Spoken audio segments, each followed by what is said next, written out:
La majeure partie des Camerounais font toujours ce que les autres font. Il y a un ami qui m'a dit que les Camerounais sont les copieurs. Les Camerounais sont les copieurs. Quand quelqu'un fait quelque chose, lui ici veut faire la même chose. Mon ami a pris le crédit pour payer la voiture. Lui aussi prend le crédit, il paye la voiture. Mon ami m'a dit qu'il faut payer les terrains au Cameroun. Lui aussi court, il prend le crédit pour payer les terrains au Cameroun. On a dit qu'il faut prendre le crédit pour construire les maisons en Afrique. Lui aussi court, il peut prendre le crédit pour construire les maisons en Afrique. On m'a dit que dans telle banque, on peut créer tel compte d'épargne parce que c'est monté, c'est descendu. Lui aussi court, il peut faire la même chose. Mon grand frère m'a dit que tu dois faire ceci, cela.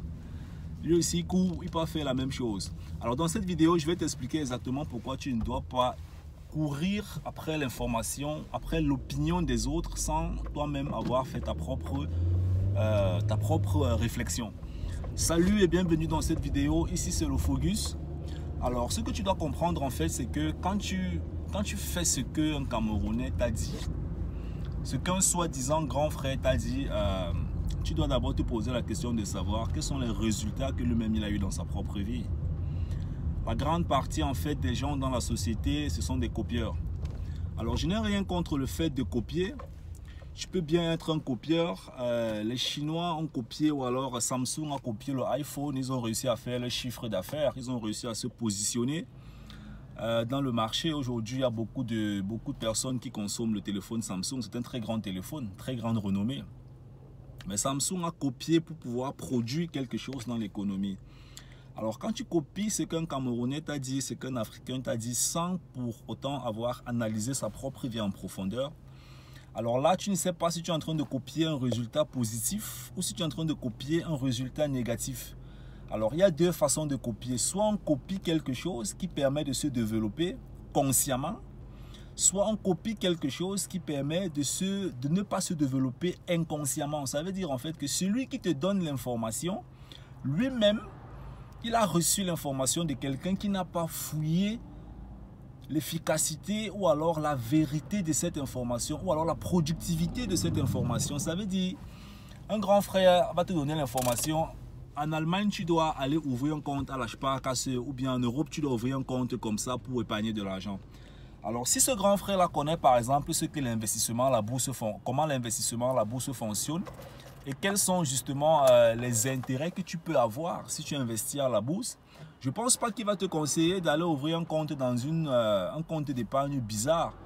Parce que voilà, soit c'est un grand frère qui aimerait te mettre dans le chouking, comme on le dit chez nous, soit c'est quelqu'un qui est lui-même aussi ignorant. Donc voilà, avant de copier, tu dois te poser la question, où est-ce que la personne qui me donne l'information aimerait arriver dans sa propre vie? Est-ce que l'information que je reçois, c'est une information qui me conduit à obtenir des résultats négatifs? Ou alors, est-ce que c'est une information qui me conduit à obtenir des résultats positifs? J'aime souvent dire à tous les frères que je rencontre souvent au quotidien, il est important de lire des livres, il est important de faire des séminaires, il est important de se former pour pouvoir soi-même créer son propre style d'information avant de passer à l'action et faire certaines choses dans la vie. Si tu connais quelqu'un, par exemple, autour de toi qui fait dans l'immobilier, un grand frère qui fait dans l'immobilier, ça peut être un Camerounais, un Allemand, n'importe qui. Alors va vers lui, demande-lui comment est-ce qu'il fait dans l'immobilier, comment est-ce qu'il a fait pour construire sa fortune dans l'immobilier. Si tu connais quelqu'un qui est fort en communication, va vers lui, demande-lui, mais ne prends pas le conseil d'un individu qui, d'après lui, a réussi. Le succès est bien sûr relatif, mais le conseil qu'il te donne ne correspond pas à ce que tu aimerais réaliser dans ta vie. Si tu aimerais devenir, je ne sais pas trop quoi, un champion dans un secteur précis, dans une discipline précise dans la vie, et tu reçois le conseil de quelqu'un qui ne connaît même pas cette discipline, qui n'a aucune expérience, son opinion, c'est clair que ça va te servir à rien. Mais dans un premier temps, tu ne sais pas exactement si ça va te servir ou pas parce que toi-même, tu es un peu inconscient et toi-même, tu n'as pas assez de base intellectuelle, d'information, d'éducation pour pouvoir déterminer si ce qui te dit a un sens ou pas. Alors, je vais te raconter une histoire. Un jour, je suis allé chez un voisin et on a commencé à parler justement de l'investissement à la bourse. Et voilà, ça faisait déjà un bon temps que je me formais à la bourse. Je commençais déjà à faire mes premiers placements.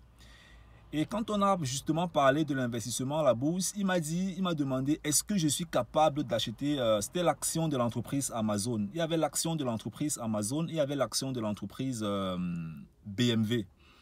Et je crois qu'à l'époque, l'action de l'entreprise BMW coûtait ça pouvait être dans les 75, 80 euros comme ça. Il m'a dit, est-ce que je suis capable d'acheter l'action de l'entreprise BMW, que ça coûte trop cher, et que est-ce que je connais même comment la bourse fonctionne et tout, que lui il est encore en train de voir, il va se préparer, mais qu'il va voir. Je suis resté comme ça, je me suis dit, là il est en train de donner son opinion, et moi je suis en train de me former, et actuellement je forme des gens à la bourse, mais lui il donne son opinion, il ne me connaît pas. Alors, mais vu qu'on est voisins, et il voit un peu comment je fonctionne de façon normale, il s'est dit, bah, celui-là, dans tous les cas, il ne peut pas faire ça.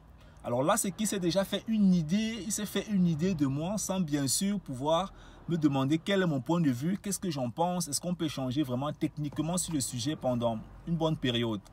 Alors, et c'est ce qui se passe de façon générale dans notre société, dans notre communauté, peu importe que ce soit dans le monde allemand, français, camerounais.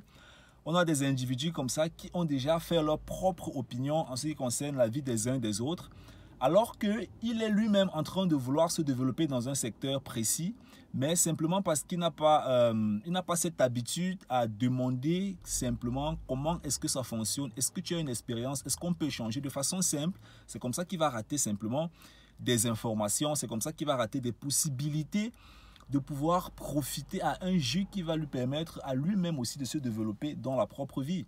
Donc avant de prendre un conseil, avant d'écouter les uns et les autres, il faut toujours te poser la question de savoir qu'est-ce que lui-même il est en train de faire dans sa vie, où est-ce qu'il est en train de partir, est-ce que je suis en train de vouloir partir aussi, ou est-ce que je suis en train de vouloir mettre ma vie sur ce chemin où il a déjà lui-même positionné sa propre vie.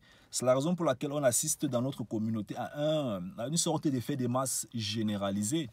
Quand dans une réunion, par exemple, il y a un Camerounais qui parle d'un sujet, acheter des voitures, s'il arrive à influencer les autres, tu vas te rendre compte que dans la réunion, tous les ingénieurs camerounais vont payer les voitures à crédit parce qu'il y a un qui a commencé à parler d'acheter des voitures à crédit, il a influencé les autres avec son caractère camerounais et tout. Et c'est comme ça que dans la réunion, tout le monde bêtement se retrouve à aller prendre les crédits pour payer les voitures. Ou il y a un qui va parler d'acheter sa propre maison en Europe et les autres vont commencer à s'intéresser au sujet, ils vont se convaincre les uns les autres et tu vas te rendre compte que tous dans la réunion, ils se retrouvaient finalement en train de payer les maisons.